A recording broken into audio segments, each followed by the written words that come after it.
আলহামদুলিল্লাহ আমি আছি আজকে 17/8/2025 সাদা পাথরে। বর্তমানে আমার অবস্থান হলো সাদা পাথরে। আর বিকালবেলা এটা হচ্ছে আবার সাদা পাথরে যে পাথরগুলো লুট হয়েছিল নিয়ে গেছিলো এগুলো আবার প্রতিস্থাপন করার প্রশাসনের উদ্যোগে ধন্যবাদ জানাই বাংলাদেশ পুলিশ প্রশাসন, বিজিবি, আর্মি সবাইকে, আনসার, বিটিভি সহ সকলের সাথে জড়িত যারা পাথর আনার সাথে জড়িত। তো প্রশাসনিক উদ্যোগে আবার সাদা পাথর তার নিজের সৌন্দর্য ফিরিয়ে পার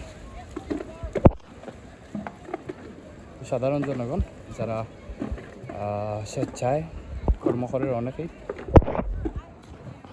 হচ্ছে সাদা পাথরের বর্তমান অবস্থা। বড় পাথর আছে, আপনারা যারা আইতা চাইরা আইতে পারবা। এখন আওয়ার মতো পরিবেশ আবার হইছে ইনশাল্লাহ। এই বড় বড় পাথরগুলো আছে এখন আসলে যেগুলো লুট হয়েছে ও দিক দিয়া এখন আবার আগর চাইতে বেশি পাথর ইয়ার অর্থাৎ আউট সাইডে যেগুলো আছে ওগুলো লুট হয়েছে। তো আউট সাইডে লুট হওয়া পাথরগুলো তার আউট সাইডে আছে কেন মানুষ যাইতো না, কিন্তু এখন তো আবার স্পটে মেন স্পটে আর পাথর দিকে আরও পাথর বেশি ওরা করছে। তো আপনারা যারা আইতা চাইরা তো সাদা পাথর আপনারা যারা আইতা চাইরা আইতে পারেন, সমস্যা নেই। এখন আগের চাইতে আলহামদুলিল্লাহ ভালো আছে স্পটের অবস্থা। এগুলোতে আপনারা যা দেখুন এগুলো ও সাইড দেখুন, ওখানে লাগে যে পাথর নাই, কিন্তু মেন স্পটে পাথর আছে, অনেকটাই পাথর আছে। পাথর আলহামদুলিল্লাহ ভালো। মেন যে স্পটটা অনেক টুরিস্ট আছে।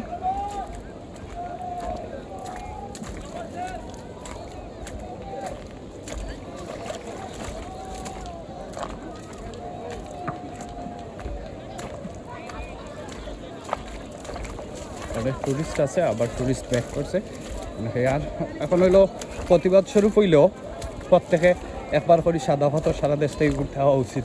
যত টুরিস্ট বাড়বো তত আর পাথর লুট হওয়ার সম্ভাবনা থাকতো না এবং প্রশাসনের দৃষ্টিকোণ আরও ভালো থাকতো। আলহামদুলিল্লাহ এখন পাথর আছে, হেনাফ পাথর, আপনারা আইতে পারেন। সাদা পাথর সৌন্দর্য নষ্ট হয়েছে যারা করে, আসলে নষ্ট হয়েছে না, কিছুটা নষ্ট হয়েছিল, তো ব্যাক করছে আবার পাথরগুলো, এগুলো ব্যাক করা পাথর। তো ধন্যবাদ সকলের সাথে থাকার লাগে অত সময়। আর ফলো করিয়া দিবা, বিভিন্ন সময় বিভিন্ন ভিডিও দেখানোর চেষ্টা করবো সাদা পাথর স্পটের বা বিভিন্ন স্পটত ইনশাল্লাহ ফার্স্টে থাকবা সকল আশা করি।